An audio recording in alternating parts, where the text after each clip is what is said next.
business was I grew up in Los Angeles, and I was studying business in college and never done a school play or anything. But in 1987, Tom Selleck got married under a fake name. The minister didn't even know who he was. They forgot the marriage license and had to race to fix it before dinner. But that secret wedding was just the start. A water theft scandal, a helicopter death on set, and a son who spiraled into addiction. By 2025, Tom admitted on live TV he might lose everything. This is the story of a man who had it all and watched it crumble. Tom Selleck was born on January 29, 1945, in Detroit.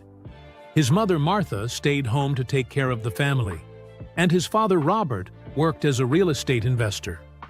During that time, Robert was also serving in the Army, working on B-29 bombers during World War II. Tom was the second child. His older brother, Bob, had arrived a year earlier, in 1944, and later 2 more siblings followed, Martha and Daniel. They lived in Detroit back then, a city filled with factories and noise. But Tom's early childhood would soon change completely. In 1948, when Tom was just 3 years old, his father made a big decision. He left Detroit and moved the whole family to California. He had taken a commission-only job with Coldwell Banker in Los Angeles. That meant no salary, no guaranteed paycheck. It was a huge risk. They settled in Sherman Oaks, a place that was still mostly farmland at the time. Robert believed California held more opportunity, and that gamble later paid off. By 1960, he was making $70,000 a year in commissions, which was close to what the president earned. But for Tom, growing up in California wasn't easy. He started to grow taller than everyone else. Eventually, he reached 6'4". Even as a kid, he stood out in every classroom. He felt awkward and different, and it made school tough at times. But slowly, he began turning that height into something good. He joined the basketball team at Grant High School and became a standout player. He also played baseball. His body, his coordination, and his focus helped him rise. But that didn't mean life was simple. When Tom was 17, something happened that could have ended everything. He was riding in a car with 2 friends, traveling down the dangerous curves of Mulholland Drive. The car lost control, went airborne, and crashed. It was his mother's red Chevy Corvair.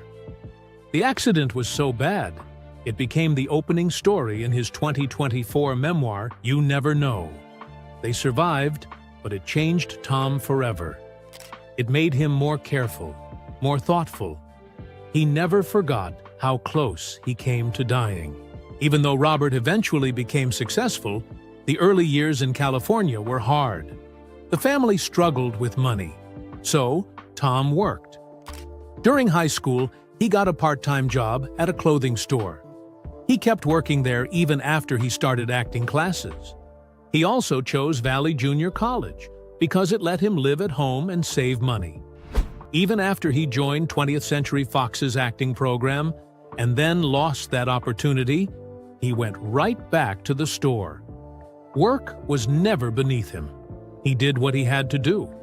He had always dreamed of attending USC, but they didn't give him a scholarship at first. He turned down a full basketball ride to Montana State just because he wanted USC so badly. So he worked, saved, and attended Valley College first. In 1965, he finally made it into USC. He played for the basketball team, but only scored 4 points in 7 games. The next season, he scored 0 in 3 games. The team said he was quick but needed better defense. His sports dreams faded fast. While majoring in business, he found side jobs. He worked for United Airlines as a campus rep. His Sigma Chi fraternity buddies pushed him into going on the dating game in 1965 and again in 1967. He lost both times. It was humiliating, but that embarrassment somehow opened a door.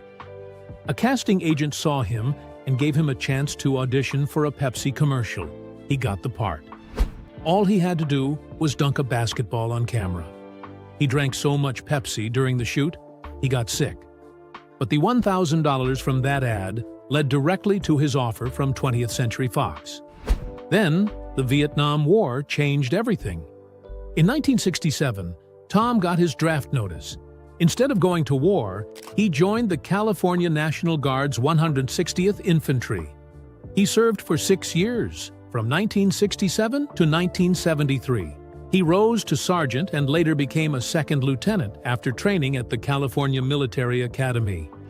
At one point, he even responded to the Watts riots in Los Angeles. But the cost was steep. While he served, Fox dropped him. He kept his uniform in the trunk of his car, ready for deployment anytime, even during auditions. When he returned to acting, he trained at the Beverly Hills Playhouse under Milton Katselas. It was intense. Katselas was a rough teacher. Some said it felt more like a cult than a classroom. The students had to stand and clap whenever he walked in. He shouted, he pressured. He told actors to pull their own hair out to feel rage. Some called him abusive. Others called him brilliant.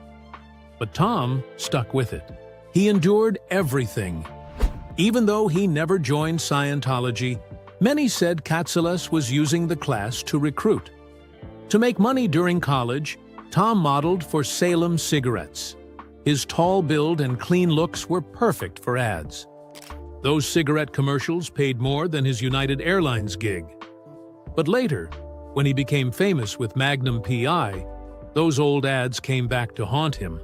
Reporters asked him why he had promoted smoking. He hated those questions.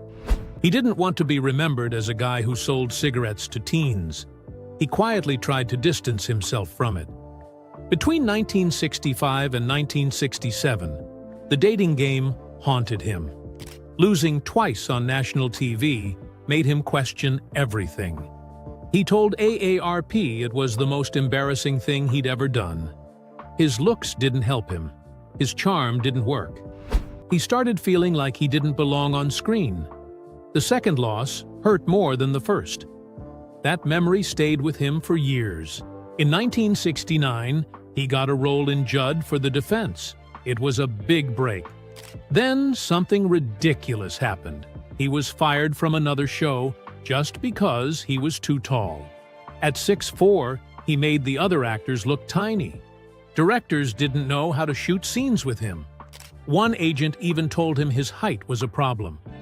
Imagine being fired for how tall you are. It was crushing. For years, he had to accept bit parts just to stay in the game. From 1974 to 1979, he appeared in 6 episodes of The Rockford Files. He played Lance White, a detective. It should have helped his career. But behind the scenes, he clashed with the star, James Garner. Tom wanted his character to feel real. Garner wanted Lance to be silly, more of a joke. They argued about lines, tone, direction. The tension was obvious. Some scenes were rewritten on set. The crew could feel the divide. The fights made the work feel heavy. In 1972, he took a role in a cheap horror movie called Daughters of Satan. It was shot in the Philippines. The set was unsafe. There was a fire scene where the special effects failed. Real flames came too close. Tom got minor burns. His hair was singed. The crew couldn't even communicate properly. There was a language barrier. But they had to finish the movie. No one talked about what really happened. The studio covered it up. Tom was scared, but had no choice but to keep going. In 1976, Charlie's Angels gave him a brief shot. He played a boyfriend character. But after just 1 episode, he was fired. Leonard Goldberg said Tom's height made the Angels look too small. They said there was no chemistry. The show went on to become a hit. Tom, meanwhile, returned to doing commercials. He was so broke that he only had 1 suit and wore it to every audition. Robert Sallin, the director of a soap commercial, said Tom wore that same suit on and off camera. Tom Selleck almost walked away from the role that made him a star. When he first read the original script for Magnum, PI, He hated it. It wasn't the smart, funny character we remember today. The first draft made Magnum a cartoon version of James Bond. He had a house on seaside cliffs, a vicious dog, and even a hang glider with machine guns. Selleck looked at the producers and said, "I don't want to play what I look like." He had done 6 failed pilots before. This one felt like his last shot. But he wasn't going to fake it. He told Donald Belisario, "I want a character with humor, not just action." Belisario listened. He rewrote the whole thing after filming had already started. The change delayed production and made CBS nervous, but it saved the show and Selleck's career. In 1984, while he was still married to Jacqueline Ray, Tom met a woman who changed everything. Her name was Gilly Mack, a British actress dancing in the West End version of Cats. Tom became obsessed with the show. He kept going back again and again. His co-star Jane Seymour thought it was strange. "I liked Cats, but I didn't get why he went back 12 times, she said. At the time, tabloids went wild. Rumors of an affair swirled. People followed him, followed her, trying to prove something. Gilly didn't even know who Tom was. Her TV had been stolen 3 months earlier. She had never seen Magnum PI, but after the shows, they'd have quiet dinners. In 1982, Tom divorced Jacqueline, but people never stopped asking if Gilly had been part of the reason. That shadow followed them for years. Back in 1980, just before Magnum truly took off, Tom came painfully close to playing Indiana Jones. Steven Spielberg and George Lucas had chosen him. They loved his chemistry with Sean Young in the audition. But there was a problem. Tom had already signed with CBS. He told Spielberg the truth. CBS didn't want to let him go. Bob Daly at CBS was firm. No movie. Then the irony hit. A Screen Actors Guild strike in 1980 paused Magnum filming for 6 months. That was the exact window he could have shot Raiders of the Lost Ark. Instead, Tom waited in Hawaii. Meanwhile, Harrison Ford took the role and became a global icon. Tom said later, "I didn't see myself as a victim, but I wasn't happy about it." That one decision may have cost him over $100 million. That same year, tragedy struck on set. A helicopter crash during filming took the life of 33-year-old camera operator Robert van der Kar. The pilot, Robert Sanders, survived but was badly injured. They had been filming a routine ocean scene off the coast of Oahu. When the chopper went down, Sanders dove again and again trying to save van der Kar. He never made it out. Tom was crushed. He demanded change. He clashed with Universal Studios over safety. He asked for more coordinators, backup helicopters, and proper briefings. Studios said it cost too much. Tom said, "It's lives we're talking about." His stand eventually forced changes across the industry. By the time the show ended on May 1, 1988, over 50 million people watched the final episode. But behind the scenes, it was a war. CBS wanted to cancel it early. They tried to kill Magnum in Season 7. He was shot, slipped into a coma, and the last shot showed him walking toward the light. But fans were furious. CBS had to bring him back for Season 8. It cost them millions. The budget had ballooned to $1.2 million per episode. They asked Tom to cut location shoots, ditch helicopters, and hire cheaper actors. He refused. He said it would ruin the show. It became a constant fight. Tom didn't just act in Magnum, he protected it. In 1987, Tom starred in 3 Men and a Baby. It made $167 million, but something strange happened. In one scene, people noticed a figure behind the curtains, a boy standing still. Rumors started that the apartment was haunted. Some said a boy had died there. The legend grew. Years later, Tom explained it on The Tonight Show. It was a cardboard cutout of Ted Danson, left over from a deleted scene. The movie was filmed on a soundstage in Toronto, not in a real apartment. Still, people loved the ghost story. Disney never corrected the rumor. Some said it helped sell more VHS tapes. In 1990, Tom filmed Quigley Down Under in the harsh Australian outback. It wasn't easy. He rode horses, did stunts, and dealt with tough conditions. He clashed with the heat, the terrain, and the way Aussie crews worked. Roger Ebert liked his performance, but the movie didn't do well. It struggled to make back its budget. Still, Tom said it was one of his proudest roles. When Batman came around in 1989, Tom was again on the list. So were Mel Gibson, Kevin Costner, and even Charlie Sheen. Michael Keaton got it. Fans hated that choice at first. 50,000 protest letters flooded Warner Brothers, but the movie made $411 million. It changed superhero films forever. Tom turned it down because comic book movies weren't big back then. And he was still tied to Magnum. Later, he admitted he regretted it.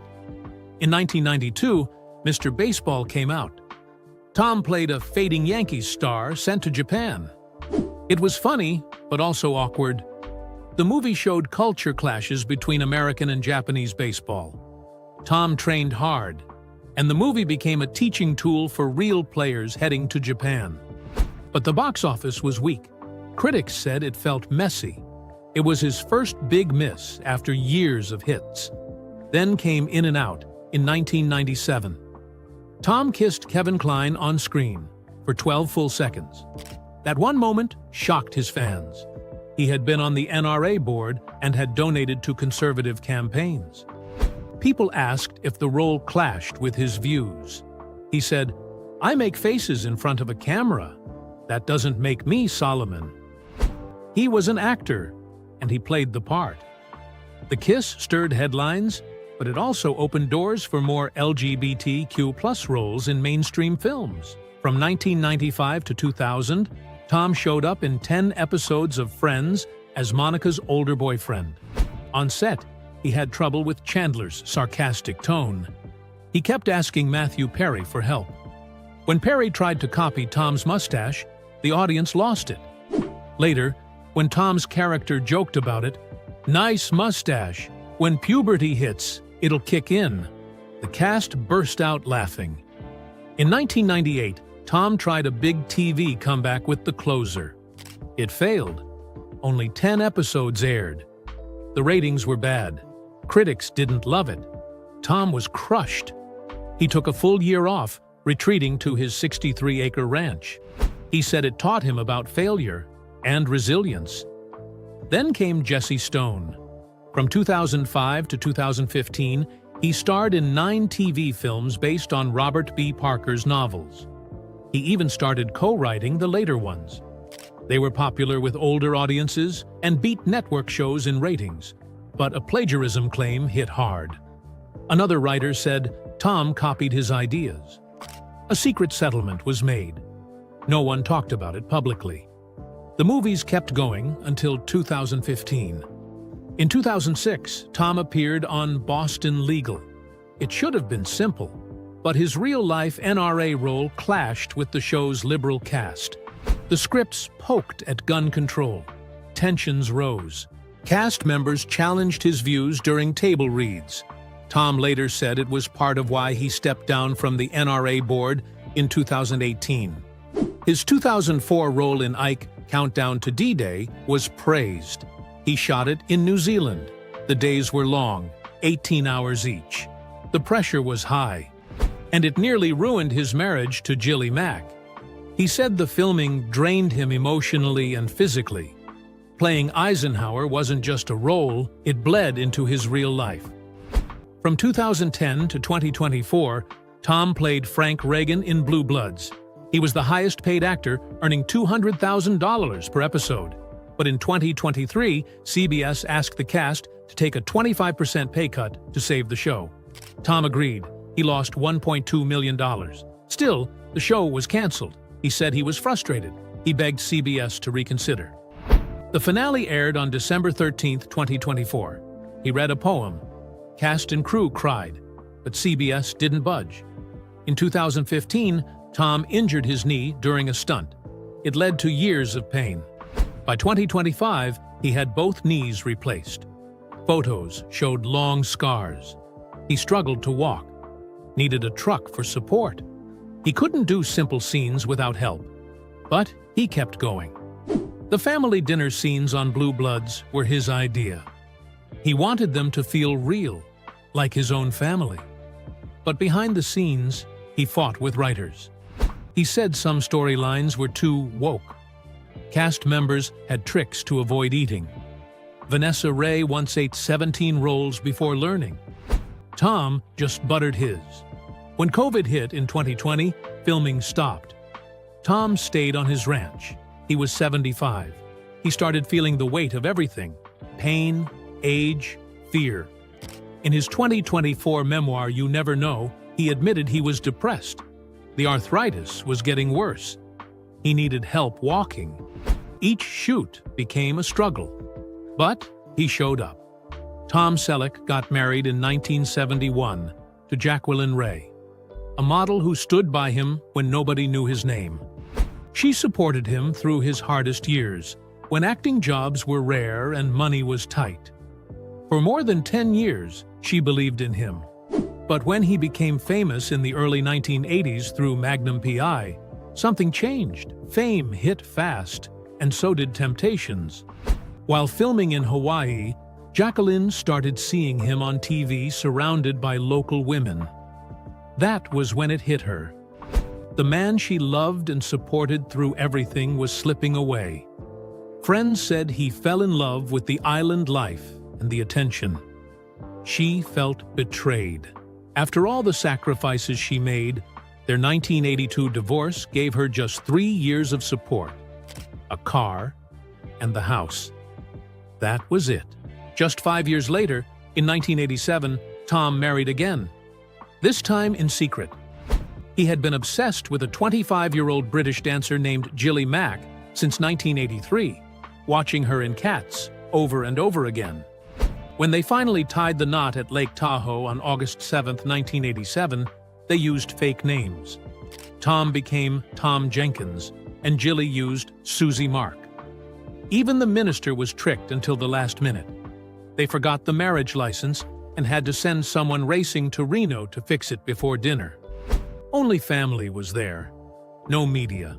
Just Polaroid cameras to keep things private. But even with the secrecy, the marriage faced struggles. Tom's workaholic ways almost ruined it in the beginning. They even needed counseling. In 1988, their daughter, Hannah, was born. She came into the world on Tom's 63-acre avocado ranch in Ventura County. At first, it seemed like a dream life. But later, Tom admitted that the ranch's isolation made things harder. He had stepped away from Magnum PI because he felt like a ghost in his own home. He said he wanted a real life, not just a career. Still, filming kept him away, and Hannah spent many of her early years alone, surrounded by animals instead of friends. 13 dogs, cattle, sheep, rabbits, horses. It was a quiet life, and sometimes a lonely one. Horses became her escape, and without her parents' support, she said the ranch life could have drowned her. Tom also adopted Jacqueline's son, Kevin, in 1987, when Kevin was 21. But Kevin's life wasn't easy either. At just 15, his mother thought about sending him away to boarding school. He started drinking heavily in his 20s. Tom had to get him into rehab at the Betty Ford Center. Even after that, Kevin struggled. In 2011, he was sued over $6,000 in credit card debt. And despite Tom's fame and money, Kevin couldn't seem to find his way. Friends said Tom tried everything: money, advice, freedom. But nothing worked. The stress hit the whole family. Kevin eventually married and had 6 kids, and sources say he recovered. But the pain lingered. Back in 1988, Tom had bought that same 63-acre ranch from Dean Martin for $5 million. But the peace didn't last. In 2015, the Water District sued him for allegedly stealing 1.4 million gallons of water. California was going through one of the worst droughts in its history, with a 36% mandatory cutback in his area. Investigators said Tom sent a tanker truck 12 times to fill water from a public hydrant 8 miles away. It cost the district $21,685.55 just to prove it. That's exactly what Tom ended up paying to settle the case and stop taking water. But that wasn't the ranch's only trouble. By 2023, nearly all his 2,500 avocado trees were destroyed by brutal droughts. Even 25 oak trees that had been there for more than 100 years died. Tom, now 79, said it broke his heart. He admitted in 2012 that making money from avocados had always been tough. He once joked, "I don't even like them. Why eat them when I can sell them?" But by 2023, the business had completely collapsed. Then came 2024. Blue Bloods, his longest-running show, was canceled. Tom had been earning $200,000 per episode, about $4.8 million per season. But despite that, he said on CBS that he wasn't sure if he could afford the ranch without working. He said, "Am I set for life? Yeah, but maybe not on a 63-acre ranch." The ranch was now worth $12 million, but he had taken out $15 to $16 million in loans back in the 2000s. Nobody knew how much was left to pay. Tom even offered CBS to cut salaries by 25% just to keep the show alive. He said, "We're the third highest scripted show. We're winning the night." But it didn't work. By 2025, Tom's health started to collapse. At 80, he was barely recognizable. His friends said he looked smashed, disheveled, with a gut that hung over. He had once flown across his land on an ATV, checking wildflowers and doing hands-on work. But now, he could barely move. He had arthritis and had undergone bilateral knee surgery in 2024, with visible scars down both legs. The medications, especially prednisone, made him hungry all the time, and depression made it worse. He started eating fast food in secret, hiding bags of chips and burgers. His friends feared he was eating himself to death. At 6'4", he was now close to 350 pounds. Doctors warned he might already be insulin resistant. With his age, obesity, and medications, he was at high risk of heart attack, stroke, or worse. His wife Jilly stayed by him, but even she was worn down.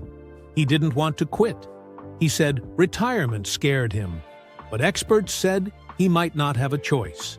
His body couldn't handle acting anymore. Still, he kept holding on. In May 2024, he released his memoir, You Never Know, co-written with Ellis Henican. It became a bestseller overnight. For 320 pages, he told everything. Childhood stories, Mae West parties, roles he turned down, how fame changed him, what he regretted, what he didn't. It was his most open moment. CBS tried to carry the legacy forward with a Blue Bloods spin-off in 2025 called Boston Blue, focused on Donnie Wahlberg. Tom wanted to be part of it. He begged, he pushed. But insiders said his health might stop him. He needed help just to walk. His team said nothing. Wahlberg said maybe there'd be cameos since New York and Boston were close. But everyone knew it would be hard. By 2026, people around Tom believed he might finally step away. He didn't want to, but his body was shutting down. His mind needed work. His soul needed purpose. But his knees, his heart, his weight, they were all screaming for rest. That ranch, which once gave him peace, now felt like a burden. He feared losing it. He said, "I need to keep working enough to hold on to the place." But time was moving fast. Friends said he might soon disappear into that ranch, far from Hollywood, far from cameras. Just Tom, his wife, and memories stretching across 63 acres of silence.